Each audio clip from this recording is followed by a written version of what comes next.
हाय smart people. सो आज हम start कर रहे हैं आपका last lecture of this chapter which is chemical coordination and integration. और इसमें आज हम बात करने वाले हैं गोनेट्स के बारे में, that is testis and ovaries, right. तो फिर आइए स्टार्ट करते हैं सेशन को। और इस पर्टिकुलर सेशन में हम डिस्कशन करेंगे हार्मोन्स के बारे में जो कि गोनेट से निकलते हैं, क्या फंक्शन है उसका, और साथ ही साथ हम जानेंगे at the end of this session कि यार हमारे पास ना कुछ डिफ्यूज एंडोक्राइन सिस्टम भी होता है। मतलब कुछ ऐसे सेल्स हमारी पूरी बॉडी में पाए जाते हैं जो कुछ कुछ हार्मोन्स जो हैं वो सिक्रीट कर रहे हैं। तो इट्स नॉट समथिंग कि आप उसे कोई ऑर्गन का नाम दोगे या उसको आप अलग से पढ़ोगे, बिकॉज दे आर डिफ्यूज्ड। तो अगर मैं आपसे कहूँ कि उन वाली सेल्स को निकाल के दिखाओ तो पॉसिबल ही नहीं है, क्योंकि वो आपके पूरी बॉडी के अंदर फैले हुए हैं। तो आपको उनकी शायद लोकेशन भी नहीं पता ढंग से, राइट। सो एक डिफ्यूज एंडोक्राइन सिस्टम है जिसके कुछ एक्स्ट्रा हार्मोन्स हैं, वो हम पढ़ लेंगे at the end of the session, and that is how this chapter will be completed.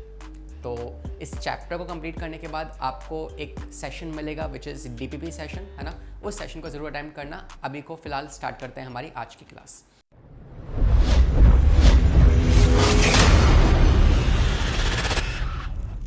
सबसे पहले हम स्टार्ट करेंगे टेस्टिस और ओवरी से। इससे पहले हम क्या क्या पढ़ चुके हैं।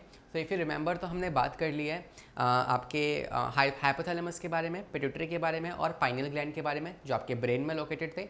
फिर हमने बात करी थायराइड के बारे में, थाइमस के बारे में और पैनक्रियाज के बारे में, एंड देन एड्रिनल ग्लैंड, और फाइनली अब हम आ चुके हैं आपके टेस्टिस एंड ओवरीज। ठीक है, देखो टेस्टिस को देखो वैसे तो हम प्रॉपर डिटेल में पढ़ेंगे इन क्लास 12th, जो कि है आपका रिप्रोडक्टिव सिस्टम चैप्टर जो है, रिप्रोडक्शन इन ह्यूमंस।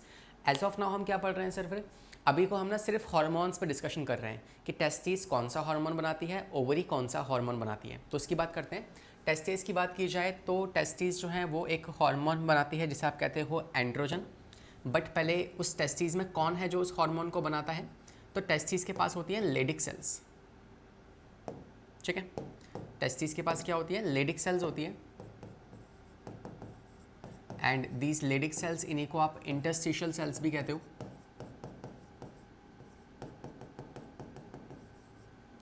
ये सेल्स जो होती है ना, ये कहाँ पाई जाती है? So it is in the stroma, या आप कह सकते हो इंटर ट्यूबुलर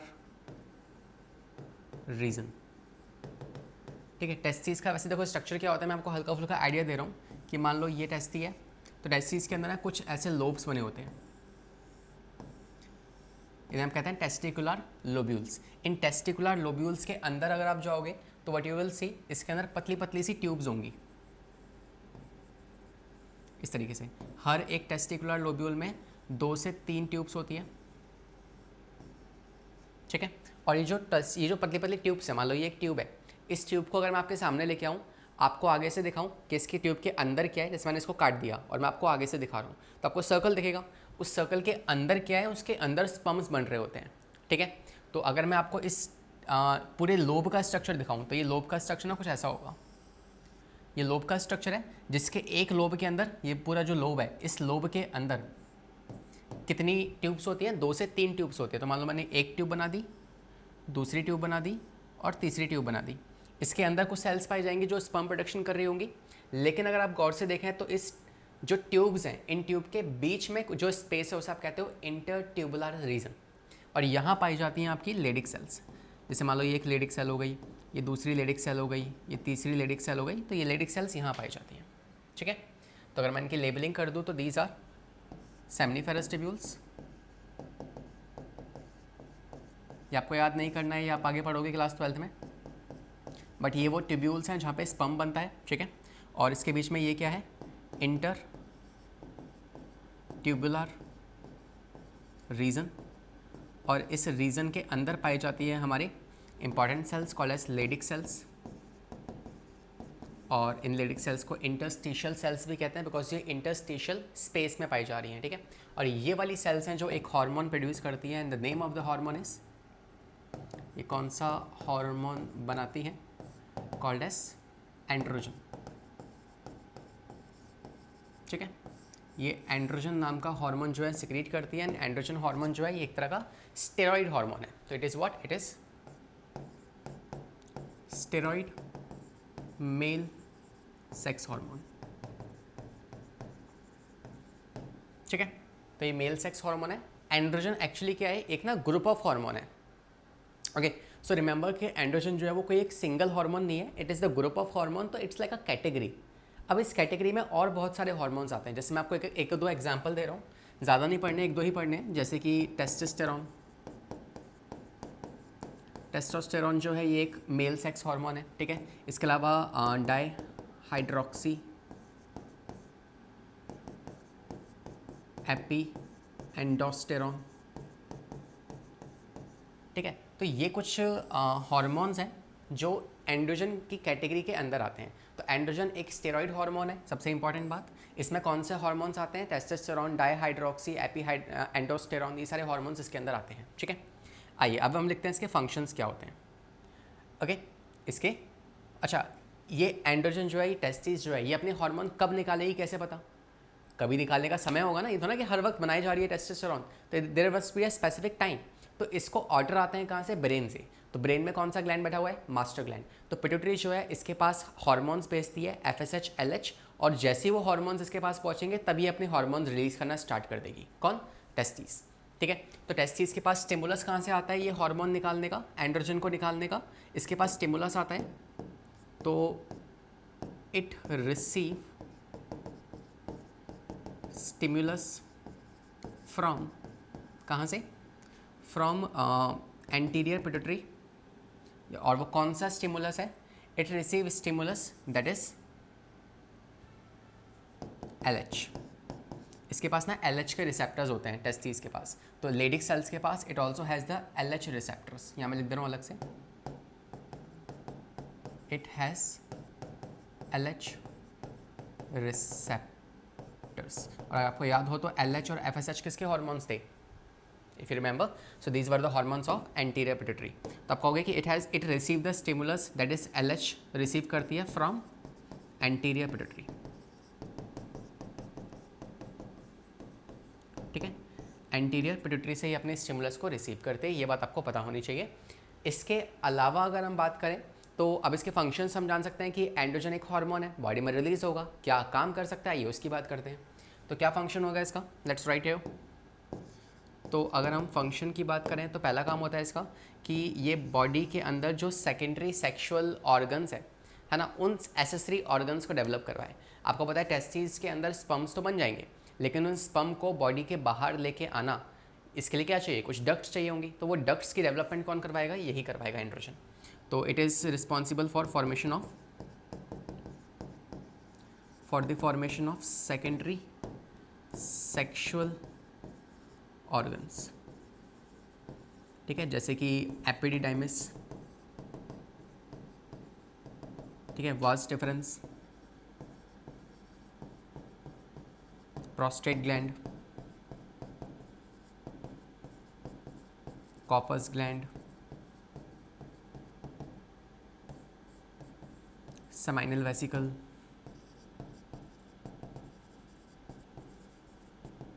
तो ये जो ग्लैंड्स हैं और ये जो स्ट्रक्चर्स हैं एपिडिडाइमिस, वास डिफरेंस, इनके सिक्रेशन में भी ये हेल्प करता है। दूसरा काम होता है कि ये मेल सेक्सुअल कैरेक्टर्स लेके आएगा, सेकेंडरी सेक्सुअल कैरेक्टर्स, ठीक है। तो it is responsible for male secondary sexual characters. अब मेल सेकेंडरी सेक्सुअल कैरेक्टर्स कौन कौन से होते हैं कि like you know after the puberty there are certain hormones जो आपकी बॉडी में रिलीज होते हैं, जिससे आप कई बार डर जाते हो तो कभी आप खुश हो जाते हो, है ना। तो लाइक द पिंपल्स का आना, है ना, आपकी वॉइस का ब्रॉड होना, आपकी मसल्स का डेवलप होना, है ना, प्यूबिक हेयर्स का आना, फेशियल पे हेयर्स ग्रोथ होना, ये सब क्या है? सेकेंडरी सेक्सुअल कैरेक्टर्स है। That is responsible for differentiating the male and the female. आप बता सकते हो देखिए कि यार ये मेल है ये फीमेल है, कैसे? Because of some certain characters. तो वो कैरेक्टर्स कौन जनरेट करता है? एंड्रोजन जनरेट करता है हमारे ह्यूमन मेल की बॉडी के अंदर। ये हम मेल की बात कर रहे हैं, ठीक है। तो मेल की बॉडी में ये हार्मोन्स जो हैं जनरेट होते हैं, या ये कैरेक्टर्स जो हैं जनरेट होते हैं with the help of androgen. और वो कौन कौन से कैरेक्टर्स हैं ये लिखते हैं यहाँ पे। So they can be hair growth, facial hair growth,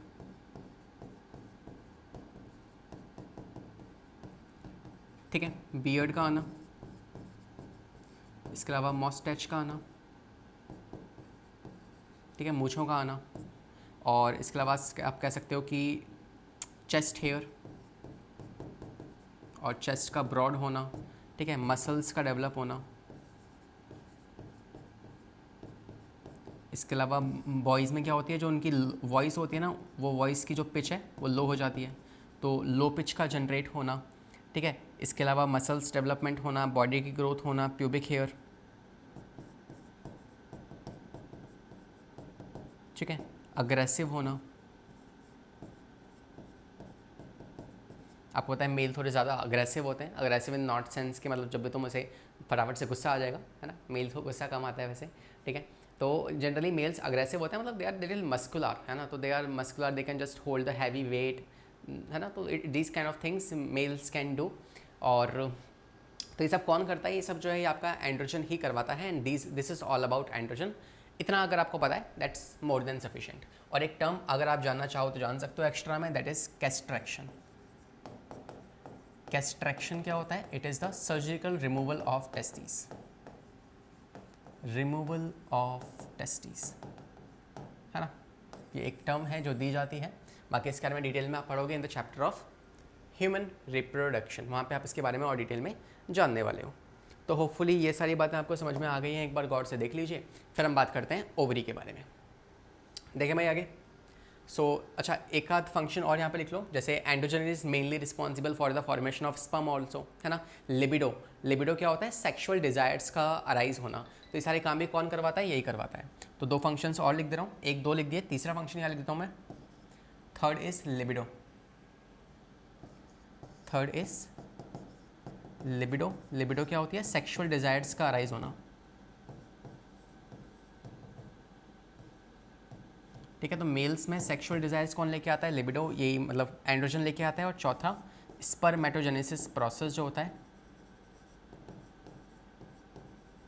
इसमें भी कौन मदद करता है? यही वाला हार्मोन जो है इसमें मदद करता है, ठीक है। अगले पे आते हैं। अब आपके पास नेक्स्ट जो ऑर्गन है that is going to be ovary, और आइए इसके ऊपर डिस्कशन करते हैं। तो ओवरी के पास भी कुछ सेल्स हैं और वो अपने खुद के हार्मोन्स बनाती है। तो ओवरी का हार्मोन कौन सा है? ओवरी तीन तरह के हार्मोन्स बनाती है ये, 3 स्टेरॉइड हार्मोन्स, ठीक है। और ये फीमेल्स के अंदर होती हैं ओवरी। अब बताओ ये कौन कौन से हार्मोन्स हैं? पहले सेट ऑफ हार्मोन की जो हम बात करेंगे वो होगा ईस्ट्रोजन। ईस्ट्रोजन पहला हार्मोन है जो हम पढ़ेंगे। दूसरा प्रोजेस्टेरॉन, तीसरा रिलैक्सिन। ये 3 मेजर हार्मोन्स हम पढ़ेंगे। अब ईस्ट्रोजन जो है ये फीमेल्स का हार्मोन है और उनमें सेकेंडरी सेक्सुअल कैरेक्टर्स लेके आएगा। उनके अंदर आप कह सकते हो लिबिडो मतलब सेक्सुअल डिज़ायर्स लेके आएगा। उनके अंदर जो बोन्स की डेवलपमेंट है वो करवाएगा। तो ये सारे काम जो है ये ईस्ट्रोजन करवाता है, ठीक है। एंडोमेट्रियम की थिकनिंग करवाएगा, ये सारे काम होंगे उसके। बट उससे पहले देखते हैं कि ये एंड्रोजन कहाँ बनता है। तो ओवरी का स्ट्रक्चर अगर आप देखोगे तो ओवरी समथिंग लाइक दिस, जिसके अंदर बाहर की तरफ जर्मिनल एपिथेलियम होगी। और इसके 2 पार्ट होते हैं, एक होता है अंदर वाला पार्ट जहाँ क्या पाई जाएंगी? ब्लड वेसल्स पाई जाएंगी, है ना, नर्व्स पाई जाएंगी, लिम्फ पाई जाएगी, न्यूरॉन्स पाए जाएंगे। और जो बाहर वाला पार्ट है cortex, so this is medulla. Ovary का 2 पार्ट होता है, एक होता है मेडुला अंदर वाला, एक होता है बाहर वाला जिसे आप कॉर्टेक्स कहते हो। कॉर्टेक्स में पाए जाएंगे फॉलिकल्स जो डेवलप हो रहे हैं, यहाँ फॉलिकल्स डेवलप होते हैं। और यही फॉलिकल्स है जिसके अंदर क्या बनेगा? ओवम बनेगा। भाई इतना तो पता होगा ना कि यार स्पर्म और ओवम पास आके फर्टिलाइजेशन करते हैं, है ना। तो वो स्पर्म कहाँ बनता है? टेस्टिस में। ओवम कहाँ बनता है? इस ओवरी के अंदर, ठीक है। अब इस ओवरी के अंदर जो ओवम बन रहा है वो काम हो गया, ठीक है, वो उसका ओवम प्रोडक्शन काम हो गया ओवरी का। लेकिन साथ साथ में ओवरी हॉर्मोन्स भी बनाती है। अब वो हॉर्मोन्स कहाँ बनते हैं? तो ये आप देख पा रहे हैं फॉलिकल्स जो बन रहे हैं ना, इन फॉलिकल के अंदर एक होती है थीका मेम्ब्रेन। अब वो थीका मेम्ब्रेन कहाँ होती है, क्या होती है, कैसे बनती है, वो सब हम क्लास 12th में पढ़ेंगे, ठीक है, आप पढ़ चुके होंगे। तो ईस्ट्रोजन जो है इसको बनाने वाला कौन है? तो इस फॉलिकल के अंदर एक थीका मेम्ब्रेन होती है, ठीक है। तो थीका मेम्ब्रेन, थीका इंटरना और थीका एक्सटर्ना 2 मेम्ब्रेन होती है। तो थीका इंटरना जो होती है ना, theca membrane of Graafian follicle, वो बनाती है किसको? इस ईस्ट्रोजन नाम के हार्मोन को, ठीक है, वो इस हार्मोन को बनाती है। और आप कह सकते हो साथ साथ में कि ये ईस्ट्रोजन जो है ये भी एक ग्रुप ऑफ हार्मोन है। इसके अंदर और भी तरह तरह के हार्मोन्स आते हैं, जैसे कि ईस्ट्रायोल, ईस्ट्राडायोल, ईस्ट्रॉन, ये सारे हार्मोन्स जो है ये इस कैटेगरी में आते हैं। और इसके अलावा इस ईस्ट्रोजन जो है भाई कब बनना है ये कैसे पता। अब अगेन ओवरी के पास दिमाग तो है नहीं कि वो अपनी मर्जी से बना देगी कभी भी, उसके पास स्टिमुलस आएगा ना, तो इसका स्टिमुलस भी कहाँ से आता है, ब्रेन से आता है। तो इट रिसीव स्टिमुलस, और वो स्टिमुलस क्या है, FSH हार्मोन। कहाँ से आएगा, from anterior pituitary, from anterior pituitary. तो वहाँ से इसको स्टिमुलस मिलता है और उसके रिस्पॉन्ड में जो ओवरी है वो ईस्ट्रोजन बना देती है। तो होपफुली ये सारी बातें जो है आपको अब तक क्लियर होंगी। And next what we can say, अब हम इसके फंक्शंस यहाँ पे राइट डाउन कर सकते हैं। तो लेट अस टॉक अबाउट क्या क्या फंक्शन होते हैं इसके ईस्ट्रोजन के। पहला फंक्शन होता है कि यार ये सेम सेकेंडरी सेक्सुअल ऑर्गन्स को डेवलप करवाएगी, जैसे कि फैलोपियन ट्यूब, ठीक है, यूट्रस जो है, यूट्रस के अंदर जो एंडोमेट्रियम होती है ना, उसकी डेवलपमेंट भी कौन करवाता है, यही करवाती है। तो सेकंड फंक्शन होता है डेवलपमेंट ऑफ एंडोमेट्रियम, तो उसकी डेवलपमेंट हो गया। तीसरा सेकेंडरी सेक्सुअल कैरेक्टर्स को लेके आना, ठीक है, जैसे फीमेल्स में जो पिच होती है वो बहुत हाई हो जाती है, मतलब बहुत पैनी वॉइस होती है एज़ कम्पेयर टू बॉयज़ है ना, तो गर्ल्स की वॉइस काफ़ी पैनी होती है। ब्रेस्ट डेवलपमेंट हो गया है ना, और आप कह सकते हो कि उनकी हाइट इंक्रीज़ होना, पिंपल्स आना फेस पे, ये सारे जो मेंस्ट्रुअल साइकिल का स्टार्ट होना, ये सब चेंजेस जो हैं वो यही लेके आता है, ईस्ट्रोजन जो है वो करवाता है। चौथा फंक्शन आप लिख सकते हो कि ये फीमेल्स के अंदर लिबिडो लेके आएगा। Libido is again sexual desire. इसके अलावा पांचवा फंक्शन होता है इसका कि ये फीमेल्स के अंदर ना बोन्स की डेवलपमेंट करवाता है।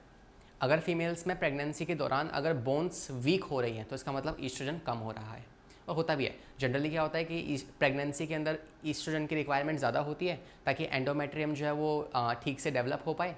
तो उस टाइम पे ईस्ट्रोजन जो है वो बोन्स में से मतलब बोन्स को ना प्रोवाइड करके ज़्यादातर एंडोमेट्रियम या फिर यूट्रस में प्रोवाइड किया जाता है, बिकॉज प्रेगनेंसी इज़ इंपॉर्टेंट। तो उस टाइम पे जो मदर है उसकी बोन्स वीक हो जाती हैं, राइट। तो अगर हम बात करें प्रिवेंट, क्या करता है ये, it prevent dissolution of bones. तो बोन्स की अगर वीकनिंग हो रही है तो वो इसकी वजह से हो रही होगी, इसकी कमी हो गई है इसीलिए बोन्स वीक हो जा रही है, तो ये बोन्स को वीक होने से बचाता है, ठीक है। तो डिसोल्यूशन ऑफ बोन में इसका रोल होता है। ये सारे पॉइंट्स आपको इसके ध्यान रखने हैं। तो पहला हार्मोन हम यहाँ पे हमने कंप्लीट कर लिया है। सेकेंड हार्मोन पे आते हैं, which is called as progesterone. Now progesterone कौन बनाता है, तो इसी ओवरी के अंदर आपने देखा कि ये फॉलिकल्स थे, फॉलिकल के अंदर क्या होगा, oocyte होगा, जिसको हम ओवम कहते हैं, ठीक है। अब वो ओवम यहाँ से बाहर निकल जाएगा और ये जो बचे हुए फॉलिकल्स हैं ये आगे जाके डिजनरेट हो जाएंगे, और डिजनरेट होने के बाद ये बना देंगे एक येलो कलर का स्ट्रक्चर। हालांकि मैं रेड दिखा रहा हूँ अभी, पहले रेड कलर का स्ट्रक्चर बनता है जिसे आप कहते हो कॉर्पस ल्यूटियम। ये कॉर्पस ल्यूटियम जो है ना, ये as a temporary endocrine gland की तरह काम करेगा। Remove this fancy name, simply आप याद रखो कि कॉर्पस ल्यूटियम बन चुका है। अब ये कॉर्पस ल्यूटियम जो कहाँ पे है, ओवरी के अंदर है, ये बनाएगा प्रोजेस्टेरॉन नाम का दूसरा हार्मोन। तो बना तो ओवरी रही है, इनडायरेक्टली आप ये भी कह सकते हो, बिकॉज ये ओवरी का ही तो पार्ट है, ठीक है। तो अब हम नेक्स्ट कहेंगे क्या, नेक्स्ट में progesterone is produce by corpus luteum, ठीक है, प्रोड्यूस बाय कॉर्पस ल्यूटियम। तो कॉर्पस ल्यूटियम जो है वो इस हार्मोन को बनाता है। और अगर हम इसके फंक्शंस की बात करें तो क्या फंक्शन होता है इसका, तो इसके भी कुछ इंपॉर्टेंट फंक्शंस हैं, जैसे कि आपको मैंने बताया कि ये वाला जो हार्मोन है ईस्ट्रोजन, ये एंडोमेट्रियम को डेवलप तो करवा देगा, ठीक है। तो एंडोमेट्रियम की लेयर को बना तो देगा, लेकिन वो लेयर ना हमें मोटी चाहिए होती है, पतली लेयर से काम नहीं चलेगा, क्योंकि उस पर जो नया बेबी है वो इम्प्लांट चिपकने वाला है उस पर आके, तो उस वाली लेयर को हमें मोटा बनाना पड़ेगा। तो उसकी थिकनिंग को इंक्रीज कौन करवाता है, यही करवाता है, ठीक है। तो it is responsible for thickening of endometrium during pregnancy. Pregnancy के दौरान एंडोमेट्रियम की जो थिकनिंग करवानी है वो कौन करवाएगा, यही प्रोजेस्टेरॉन करवाने वाला है, पहली बात। दूसरी बात, ये उस एंडोमेट्रियम को ना ग्लैंडुलर भी बनाएगा, ताकि उस एंडोमेट्रियम में से, यूट्रस में से मिल्क निकल सके। अब वो वाइट वाला मिल्क नहीं, इसे कहते हैं यूट्राइन मिल्क। तो यूट्राइन मिल्क निकल सके जिससे कि जो बेबी डेवलप होने वाला है उसको न्यूट्रिशन मिलता रहे। ठीक है, तो न्यूट्रिशन देने के लिए ये उस एंडोमेट्रियम को ग्लैंडुलर बनाता है। तो मेक एंडोमेट्रियम ग्लैंडुलर, ये हो गया इसका दूसरा काम। तीसरा काम आप कह सकते हो कि ये जो है ये रिस्पॉन्सिबल होता है किसके लिए, प्रेगनेंसी को मेंटेन करने के लिए, या आप कह सकते हो ये इम्प्लांटेशन भी करवाता है। तो यूट्रस के अंदर जो बेबी बना है वो बेबी यूट्रस के साथ चिपक जाता है, ठीक है, ताकि वो 9 मंथ्स तक वहाँ पे सस्टेन रह सके। तो इस केस में ये ऑल्सो रिस्पॉन्सिबल है किसके लिए, it is also responsible for implantation. तो ये इम्प्लांटेशन के लिए भी रिस्पॉन्सिबल होता है। चौथा फंक्शन आप कह सकते हो कि ये प्रेगनेंसी हार्मोन कहते हैं इसको, बिकॉज यही हार्मोन है जो कि प्रेगनेंसी मेंटेन करता है। अगर ये हार्मोन नहीं हुआ तो यार प्रेगनेंसी भी नहीं होने वाली। तो it is responsible for pregnancy, ठीक है। तो रिस्पॉन्सिबल फॉर प्रेगनेंसी, और सबसे ज़्यादा इंपॉर्टेंट हार्मोन प्रेगनेंसी के लिए यही है, ठीक है। सबसे ज़्यादा इंपॉर्टेंट हार्मोन कौन सा है, यही वाला है। तो ये बात आपको ध्यान रखनी है, ठीक है। तो ये हो जाते हैं इसके फंक्शन प्रोजेस्टेरॉन के। और इसके अलावा एक फंक्शन और यहाँ पे आप लिख लो कि ये प्लेसेंटा की डेवलपमेंट भी करवाता है। तो प्लेसेंटा आपको पता है ना कि जो मदर को और बेबी को कनेक्ट करता है आपस में, ताकि बेबी तक न्यूट्रिशन पहुँचाया जा सके, उसके वेस्ट को लेके जाया जा सके।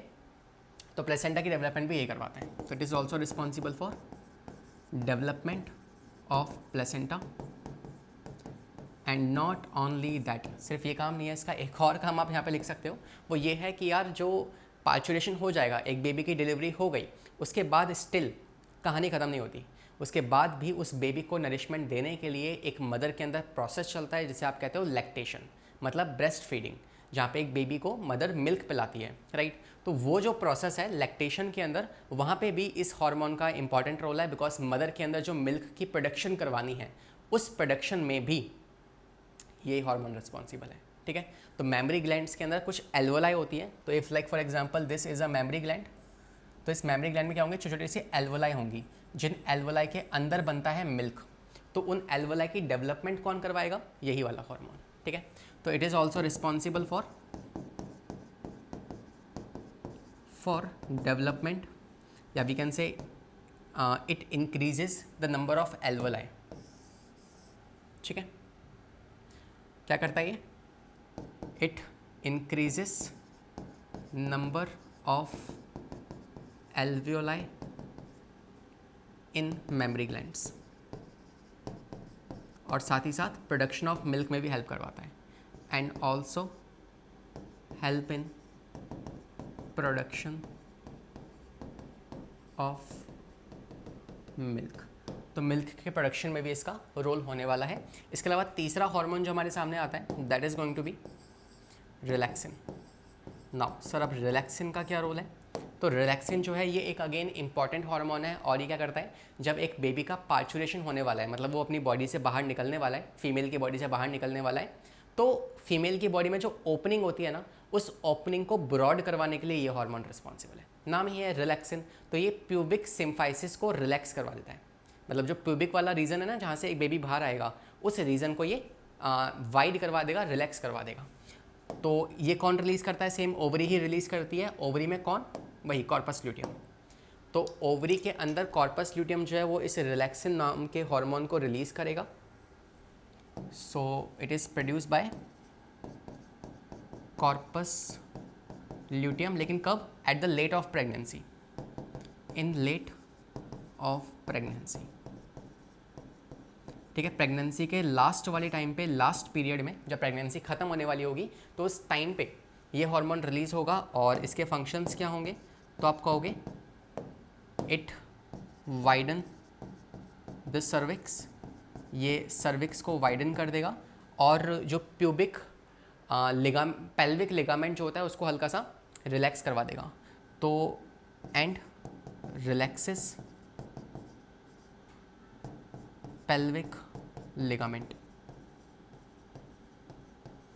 तो पेल्विक लिगामेंट को रिलैक्स करवाना और सर्विक्स को वाइड, चौड़ा कर देना, ताकि इजीली बेबी की पार्चुरेशन हो सके, फॉर इजी पार्चुरेशन, पार्चुरेशन मतलब डिलीवरी, ठीक है। तो ये हो गया फंक्शन किसके, रिलैक्सिन के। होपफुली आपको तीनों बात समझ में आ चुकी है। पहला हार्मोन था ईस्ट्रोजन, सेकंड हार्मोन था प्रोजेस्टेरॉन, तीसरा हार्मोन था रिलैक्सिन। ये तीनों काम कौन करवा रहा है, यही करवा रहा है।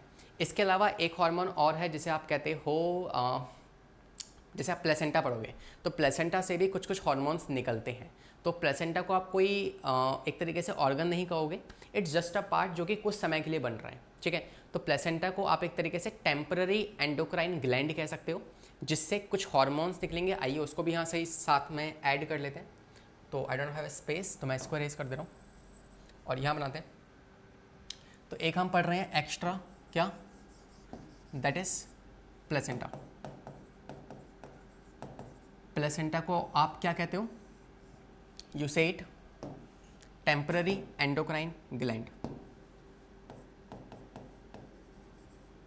टेम्पररी एंडोक्राइन ग्लैंड के नाम से आप इसे जानते हो। और ये क्या करता है, it is responsible for producing some hormone like HCG। HCG कौन सा हार्मोन है, ह्यूमन कोरियोनिक गोनाडोट्रोपिन। ये क्या करता है, ये वाला हार्मोन जो है इसे आप प्रेगनेंसी टेस्ट कर सकते हो, इससे प्रेगनेंसी टेस्ट किया जाता है, जिसे आप ग्रेविडेक्स टेस्ट भी कहते हो, ग्रेविडेक्स टेस्ट, ठीक है। तो HCG का नाम क्या है, it's name is human chorionic gonadotropin, human chorionic gonadotropin. ये जो हार्मोन है ये प्रेगनेंसी टेस्ट करने में रिस्पॉन्सिबल है। कैसे करता है वो आप क्लास 12 में सीखोगे आगे। इसके अलावा एक हार्मोन और है, मतलब यही प्लेसेंटा बहुत सारे हार्मोन्स बनाता है, उसमें सबसे इंपॉर्टेंट हार्मोन कौन सा है, HCG। उसके अलावा कुछ और हार्मोन्स भी हैं जैसे प्रोजेस्टेरॉन। प्रोजेस्टेरॉन जो है वो कॉर्पस ल्यूटियम भी बनाता है, जो हमने यहाँ पढ़ा है, ठीक है। इसके अलावा प्लेसेंटा भी प्रोजेस्टेरॉन बनाता है। इसके अलावा प्लेसेंटा ईस्ट्रोजन भी बनाता है। इसके अलावा प्लेसेंटा HPL बनाता है, HPL is human placental lactogen. इसके अलावा HSC बनाता है, सॉरी HSM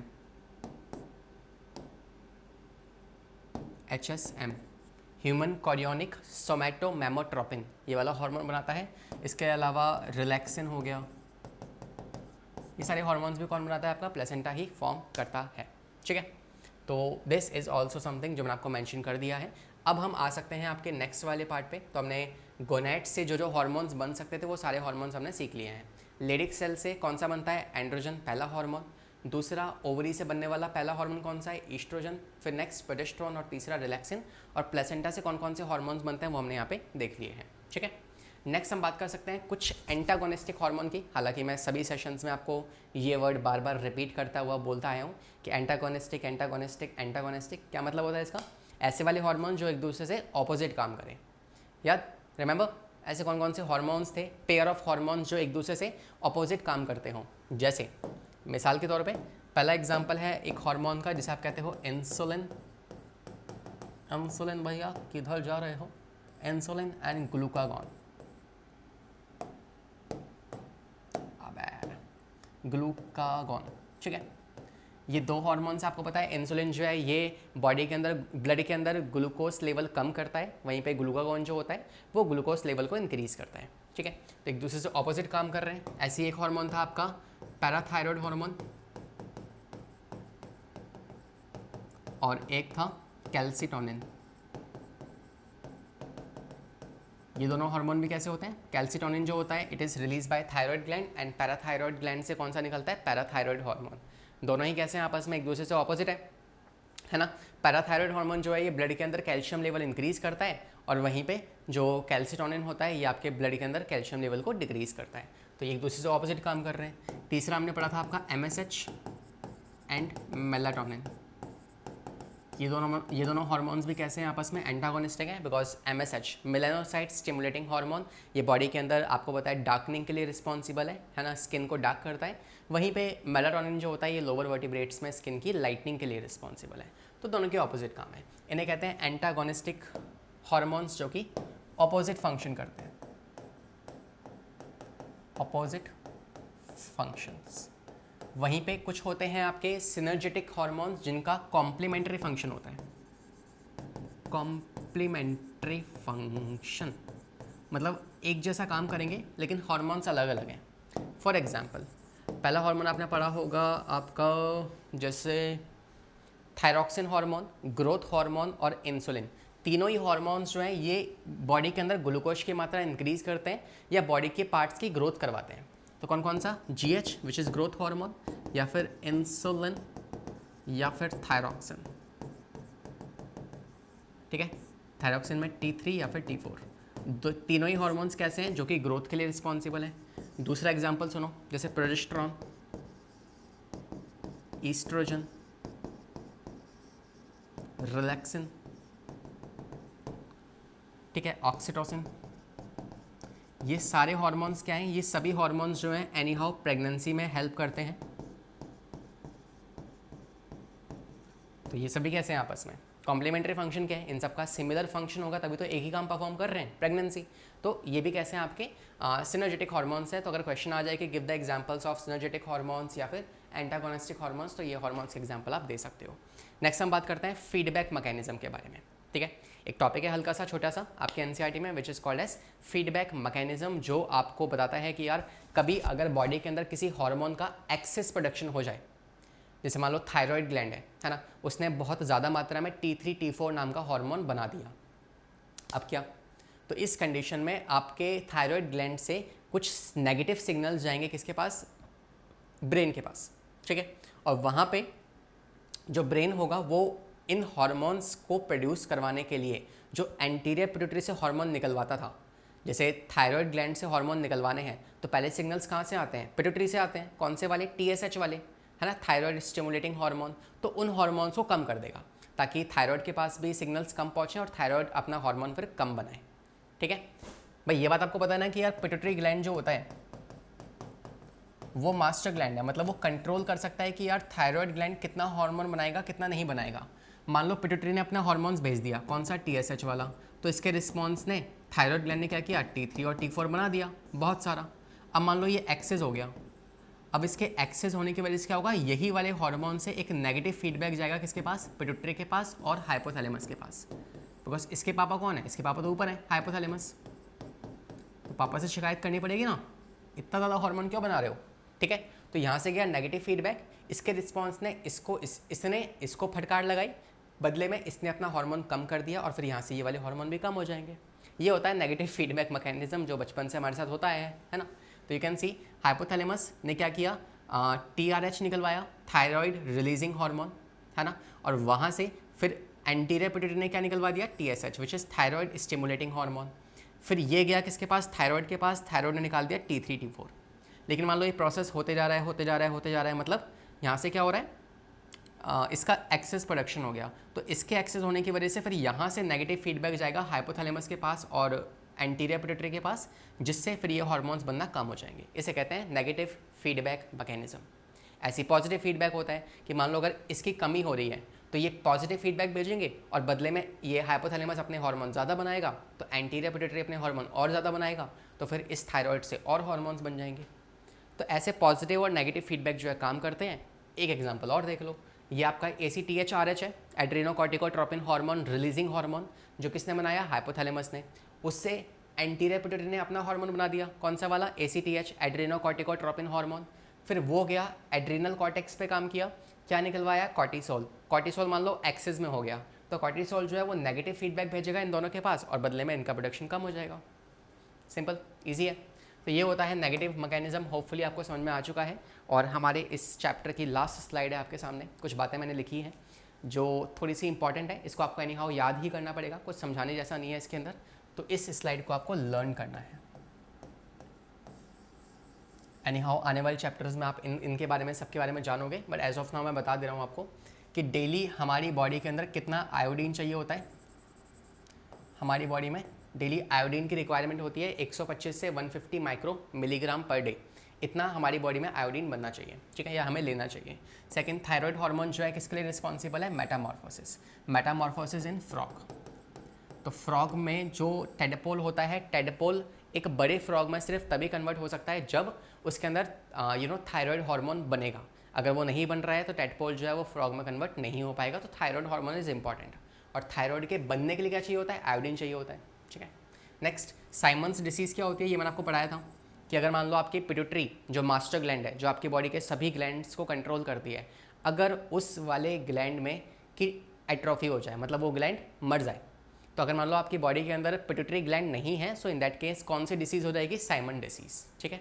ये नाम याद रखना है, इसलिए मैंने यहाँ पे इसको एक्स्ट्रा ऐड कर दिया है, ठीक है। एट्रोफी मतलब होता है मर जाना।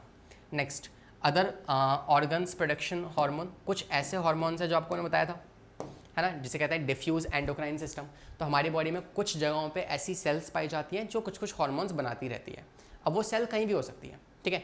जैसे हार्ट कुछ हार्मोन्स बनाता है, मेन काम क्या है हार्ट का, पंपिंग, हम सब जानते हैं, है ना, कार्डिक साइकिल परफॉर्म करना, पंपिंग करना।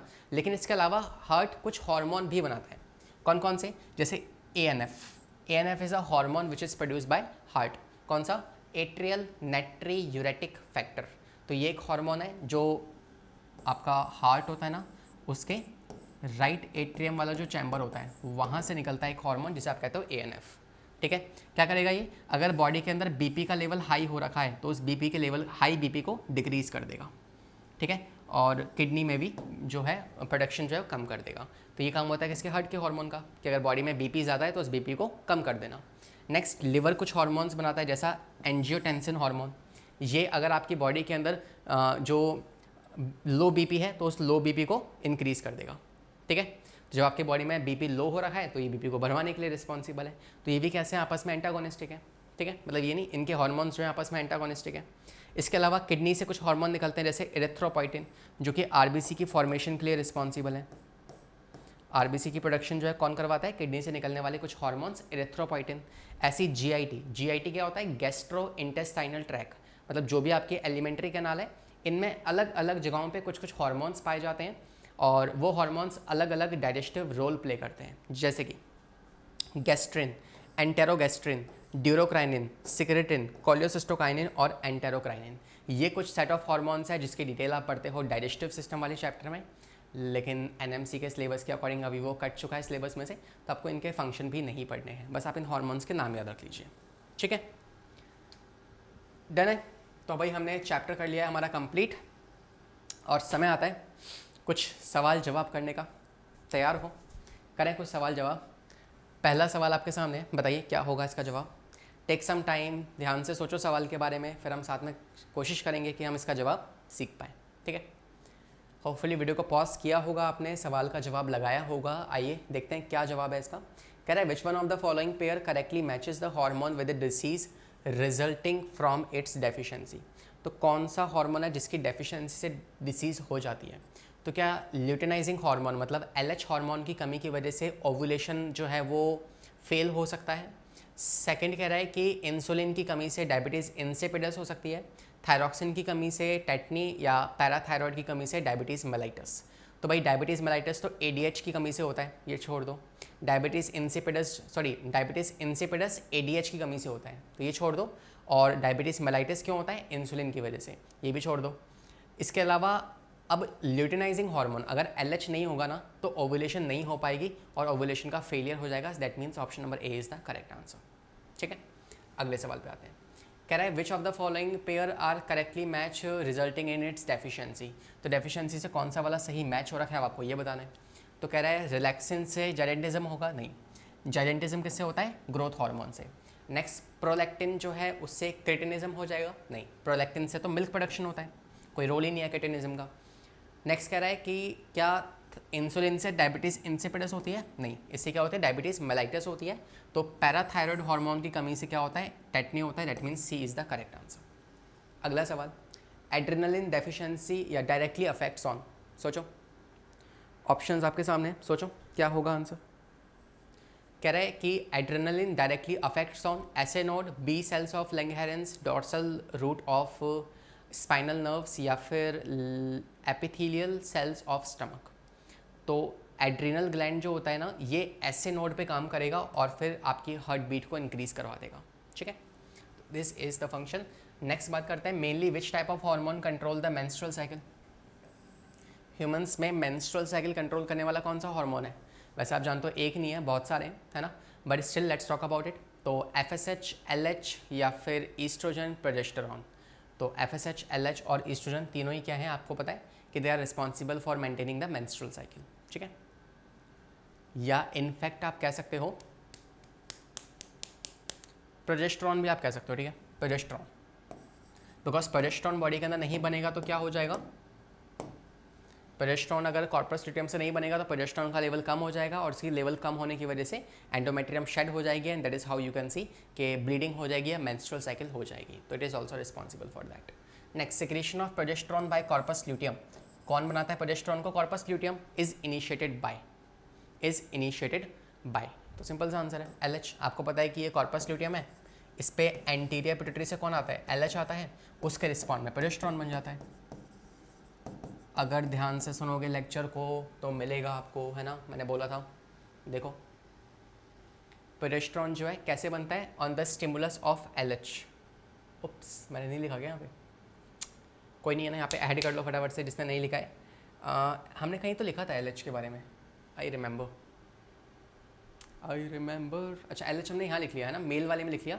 तो मेल्स में तो LH के रिसेप्टर्स होते हैं जिससे क्या बनता है, एंड्रोजन बनता है। फीमेल्स में भी LH के रिसेप्टर्स से क्या बनता है, ये, तो यहाँ पे आप लिख लो LH, है ना। LH कहाँ से आएगा, एंटीरियर पिट्यूटरी से, और क्या कर देगा, ये जाके आपके जो प्रोजेस्टेरॉन है उसकी सिक्रीशन करवा देगा फ्रॉम द ओवरी या फ्रॉम द कॉर्पस ल्यूटियम, ठीक है। कॉर्पस ल्यूटियम में से प्रोजेस्टेरॉन की सिक्रीशन करवा देगा, ये वाली बात है भाई, यहाँ पे ऐड कर लेना, हो जाता है ना, ह्यूमन एरर है, कभी कभी भूल जाते हैं। चलो आगे आते हैं। नेक्स्ट, वैसे आप क्लास 12th में ह्यूमन रिप्रोडक्शन में सीखते हो एनी हाउ, है ना, तो भाई क्या आंसर होगा, LH आएगा। नेक्स्ट क्वेश्चन कह रहा है टेस्टोस्टेरोन इज प्रोड्यूस बाय, ना ये तो ईजी है, अभी दिखाया स्क्रीन पे, है ना, तो लेडिक सेल्स जो होते हैं वो बना दिया गया testosterone. Next, which hormone process the anti insulin effect, कौन सा हार्मोन इंसुलिन के ऑपोजिट काम करता है। अब ना इंसुलिन क्या करता है, ये आपको पता है, आपकी ब्लड के अंदर ग्लूकोज लेवल कम कर देगा, है ना, लेकिन आप जानते हो कि जो आपका कौन सा हार्मोन है, कॉर्टिसोल होता है। ये कॉर्टिसोल जो है ये आपके ब्लड के अंदर ग्लूकोज लेवल को इंक्रीज करता है, तो ये कम कर रहा है, तो इसका उल्टा काम कर रहा है, मतलब ये एंटी इंसुलिन होता है, that means A is the correct answer, ठीक है। नेक्स्ट, बाप रे इतना बड़ा क्वेश्चन कह रहा है identify the hormone which is the correct matching source और इट्स फंक्शन, करेक्टली मैच कौन सा है इनमें से, तो आप रीड कर लीजिए, फिर हम साथ पढ़ते हैं इसको। पॉज किया वीडियो को, देखो ऑक्सीटोसिन जो है posterior pituitary growth and maintenance of memory gland. Next आपको करेक्ट बताना है, ठीक है। मेलाटोनिन जो होता है पाइनियल ग्लैंड से रिलीज होगा और ये स्लीप अवेक साइकिल कंट्रोल करता है, बिल्कुल सही है। तीसरा, प्रोजेस्टेरॉन जो है कॉर्पस ल्यूटियम से निकलता है, सही है। क्या ये ग्रोथ एंड एक्टिविटीज को कंट्रोल करता है, नहीं, ये गलत है। ये तो आपको पता ना कि ये सेकेंडरी सेक्सुअल कैरेक्टर्स कौन कंट्रोल करता है, ईस्ट्रोजन कंट्रोल करता है, ना कि प्रोजेस्टेरॉन। लास्ट, एट्रियल नाइट्रेटिक फैक्टर, मतलब कि ANF जो है जो हार्ट से निकलता है, क्या वो BP को इंक्रीज करता है, नहीं, वो BP को डिक्रीज करता है, तो ये भी गलत है, ये भी गलत है, ये भी गलत है, B is the correct answer. Next, कौन सा करेक्ट हार्मोन है बताओ, which is the correct statement regarding the hormone. पहला कह रहा है ग्लूकागोन जो है is secreted by beta cells, क्या ग्लूकागोन बीटा सेल से निकलता है, नहीं सर, अल्फा सेल से निकलता है। Next, secretion of thymosin is stimulated with the ageing, जैसे जैसे एज बढ़ेगी वैसे वैसे क्या थाइमोसिन ज़्यादा रिलीज होगा, नहीं, कम रिलीज होता है, ये गलत है।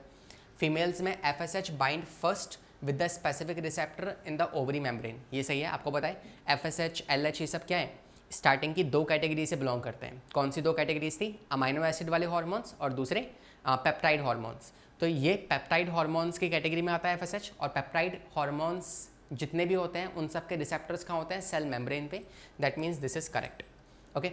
FSH stimulates the secretion of estrogen and progesterone, गलत, क्योंकि प्रोजेस्टेरॉन में कौन करवाता है, LH करवाता है, ठीक है। तो इसका सॉल्यूशन अगर आपको समझ में नहीं आया ना, तो भैया आपको पहले लेक्चर नंबर 1 लगाना चाहिए, ठीक है।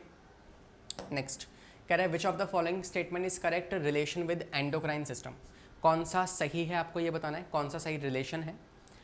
तो आप ट्राई करना है इसको, ठीक है। मैं इस क्वेश्चन को डाल दूंगा किसके अंदर, आपके DPP वाले सेशन के अंदर, तब तक आप इसे खुद ट्राई कीजिए and you can just comment me the answer of this question in the comment section, है ना। अभी टाइम लगेगा इसको करने में, वैसे हमारे पास काफ़ी टाइम हो चुका है, तो कुछ 2-3 क्वेश्चन और बचे हैं, ये आप खुद से अटेम्प्ट कर लीजिएगा। एनी हाउ मैं इनको DPP के अंदर भी इंक्लूड करवा ही दूंगा, ठीक है। तो करते हैं हमारा आज का सेशन ख़त्म और लेते हैं अलविदा, है ना। हम मिलेंगे हमारी नेक्स्ट क्लास में। पढ़ाई करते रहें, सेफ रहें। डिस्क्रिप्शन में डीपीपी होगी, उसको अटेम्प्ट कर लीजिएगा। नेक्स्ट सेशन आपका डीपीपी का आएगा, जिसमें ढेर सारे हम सवाल लगाने वाले हैं। और ये नहीं कि वो छोटे मोटे सवाल होंगे, इंपॉर्टेंट मोस्ट इंपॉर्टेंट सवाल जो है वो हम लगाएंगे यहाँ पे, जो कि एनी हाउ मतलब नीट में आ चुके हैं और अच्छे सवाल होंगे, क्वालिटी लेवल ऑफ क्वेश्चंस होंगे। तो हार्डवर्क करते रहिए, है ना, पढ़ाई करते रहें। All the very very best for your NEET examination. Will see you in the next class. Bye bye, take care.